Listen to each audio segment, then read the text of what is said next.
ആത്മമിത്രം ആത്മമിത്രം യേശുയൻ ആത്മമിത്രം.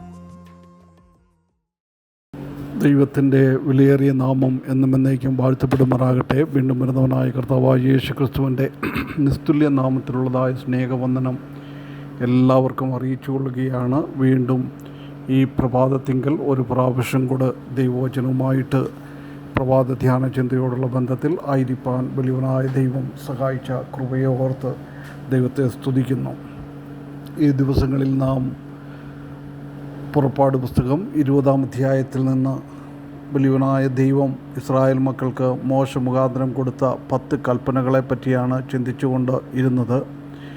കഴിഞ്ഞ ദിവസം കൊണ്ട് നാം 9 ആജ്ഞകൾ 9 കൽപ്പനകൾ നാം ചിന്തിക്കുകയുണ്ടായി. ഇന്ന് നമുക്ക് ലാസ്റ്റിലെ കൽപ്പന 10-ാമത്തെ കൽപ്പന, ആ 10-ാമത്തെ കൽപ്പന 17-ാമത്തെ വാക്യത്തിലാണ് നമുക്ക് കാണുവാനായിട്ട് സാധിക്കുന്നത്. പുറപ്പാട് പുസ്തകം 20-ാം അധ്യായം അതിൻ്റെ 17-ാമത്തെ വാക്യം ഇപ്രകാരമാണ് കാണുന്നത്: കൂട്ടുകാരൻ്റെ ഭവനത്തെ മോഹിക്കരുത്. കൂട്ടുകാരൻ്റെ ഭാര്യയെയും അവൻ്റെ ദാസനെയും ദാസിയെയും അവൻ്റെ കാളയെയും കഴുതയെയും കൂട്ടുകാരനുള്ള യാതൊന്നിനെയും മോഹിക്കരുത്. ഇതാണ് 10-ാമത് ദൈവം പറഞ്ഞിരിക്കുന്ന കൽപ്പന. You shall not covet. നിങ്ങൾ മോഹിക്കരുത്, അത്യാഗ്രഹം നിങ്ങൾക്കുണ്ടാകരുത്. നമുക്കറിയാം, ഈ 10 കൽപ്പനകളിൽ ആദ്യത്തെ 9 കൽപ്പനകളും നാം അത് ചെയ്യുന്ന കാര്യത്തിലാണ് അതിൻ്റെ ഫോക്കസ് ഇരിക്കുന്നത്. അത് നാം ചെയ്യുന്ന കാര്യങ്ങൾ പുറമേ എല്ലാവർക്കും കാണാം. എന്നാൽ ഈ അവസാനത്തെ കൽപ്പനയായിരിക്കുന്ന മോഹിക്കരുത് എന്ന് പറഞ്ഞിരിക്കുന്നത് അത് പുറമേ കാണുന്ന ഒരു കാര്യമല്ല. അത് നേരെ ഹൃദയത്തിൻ്റെ ഉള്ളിലുള്ളതാണ്, ഹൃദയവുമായിട്ട് ബന്ധപ്പെട്ടതാണ്. നമ്മുടെ ആഗ്രഹങ്ങളെയാണ് അത് കാണിക്കുന്നത്. അത് പുറമേ ആർക്കും കാണുവാനായിട്ട് സാധിക്കില്ല. നമുക്കും ദൈവത്തിനും മാത്രമേ ഈ കാര്യം കാണുവാനായിട്ട് സാധിക്കുകയുള്ളൂ. അതുകൊണ്ടാണ് കർത്താവ് തന്നെ പറഞ്ഞിട്ടുണ്ട്, നിങ്ങൾ 10 കൽപ്പനകളിൽ 9 കൽപ്പനകളും പ്രമാണിച്ചു, പക്ഷേ ഒരു കൽപ്പനയിൽ തെറ്റിപ്പോയാൽ ബാക്കി 9 ചെയ്തതും വൃഥാവായി പോകും. 1 മുതൽ 9 വരെയുള്ളതായ കൽപ്പനകൾ നാം മനുഷ്യനെയോ അല്ലെങ്കിൽ നമ്മുടെ ചുറ്റുമുള്ളവരെയോ ഒക്കെ പേടിച്ച് നാം ചെയ്തെന്നിരിക്കാം. എന്നാൽ ഈ 10-ാമത്തെ കൽപ്പന നമുക്ക് ആരും കാണത്തില്ല. അതുകൊണ്ട് പേടിക്കാതെ നമുക്കത് ചെയ്യുവാനായിട്ട് സാധിക്കും. പലവരും അതിൽ തെറ്റിപ്പോകും. അതുകൊണ്ട് കർത്താവ് പറയുകയാണ്, ഏതെങ്കിലും ഒരു കൽപ്പന തെറ്റിപ്പോയാൽ മറ്റ് കൽപ്പനകളെല്ലാം ചെയ്തതും വൃഥാവായി പോകും. അത് എന്താണ് കർത്താവ് കാണിക്കുന്നത്? ഈ ന്യായപ്രമാണം അല്ല വ്യവസ്ഥകൾ, അത് 10 കൽപ്പനകൾ പ്രമാണിക്കുന്നത് കൊണ്ട് നമുക്ക് ഒരിക്കലും നിത്യജീവനോ രക്ഷയോ പ്രാപിക്കുകയില്ല. അതിൻ്റെ പോരായ്മയാണ് കർത്താവ് അവിടെ വരച്ച് കാണിക്കുന്നത്. അപ്പോൾ നാം ഈ മോഹിക്കരുത് എന്ന് പറയുമ്പോൾ നമ്മുടെ എബ്രായ ഭാഷയിൽ നമ്മുടെ ഹൃദയത്തിലുള്ളതായ ആഗ്രഹങ്ങൾ ആണ് കാണിക്കുന്നത്.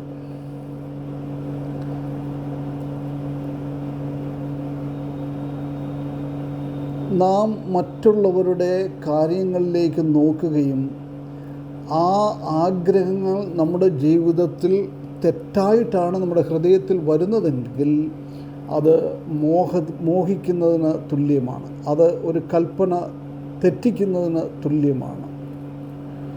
ഈ മോഹം എന്ന് പറയുന്നത് അല്ലെങ്കിൽ അത്യാഗ്രഹം എന്ന് പറയുന്നത് ഒരു സാധനം നമ്മുടെ കണ്ണിൻ്റെ മുമ്പിൽ നാം കാണപ്പെടുന്നു. അത് കണ്ടതിന് ശേഷം നമ്മുടെ മനസ്സുകൊണ്ട് അതിനെ അഭിനന്ദിക്കുന്നു, അല്ലെ പുകഴ്ത്തുന്നു. അതിൻ്റെ നന്മയെ നാം കാണുന്നു. അതിനുശേഷം നമ്മുടെ ആഗ്രഹങ്ങൾ അതിൻ്റെ മുകളിൽ ആകുന്നു.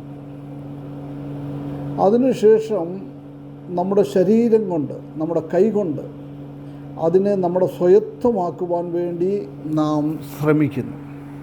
മറ്റുള്ളവരുടെ വസ്തുവാണ്. ഇതിനെയാണ് മോഹം എന്ന് പറയുന്നത്.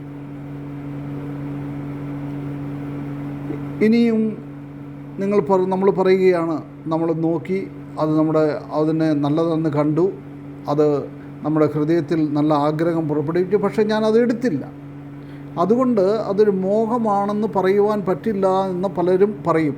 എന്നാൽ ദൈവത്തിൻ്റെ അനുസരിച്ച് അത് അങ്ങനെയല്ല. നാം എടുത്താലും എടുത്തില്ലെങ്കിലും നമ്മുടെ ഹൃദയത്തിൽ ആ ചിന്ത വന്നിട്ടുണ്ടെങ്കിൽ അത് എന്തിനു തുല്യമാണ്?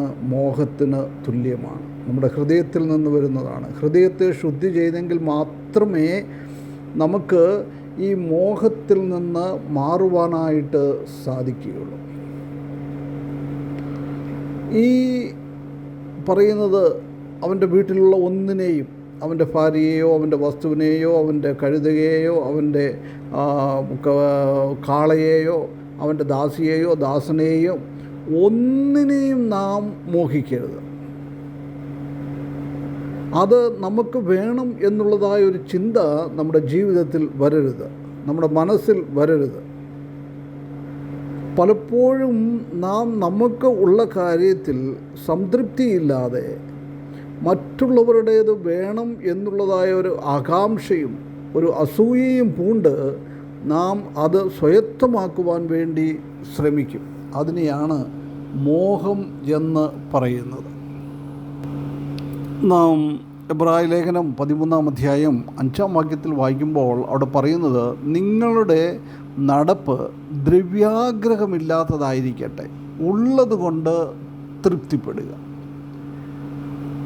നാം ഉള്ളതുകൊണ്ട് തൃപ്തിപ്പെടുന്നവരായിരിക്കണം. ഒരിക്കലും മറ്റുള്ളവരുടേത് വേണം എന്നുള്ളതായ ഒരു അതിവാഞ്ചയോ ഒരു ആഗ്രഹമോ ഒരു മോഹമോ ഒന്നും നമ്മുടെ ജീവിതത്തിൽ ഉണ്ടാകരുത്. അങ്ങനെ ഉള്ളതുകൊണ്ട് തൃപ്തിപ്പെടുമ്പോൾ കർത്താവ് പറയുകയാണ്, ഞാൻ നിന്നെ ഒരു നാളും കൈവിടുകയില്ല, ഉപേക്ഷിക്കുകയുമില്ല.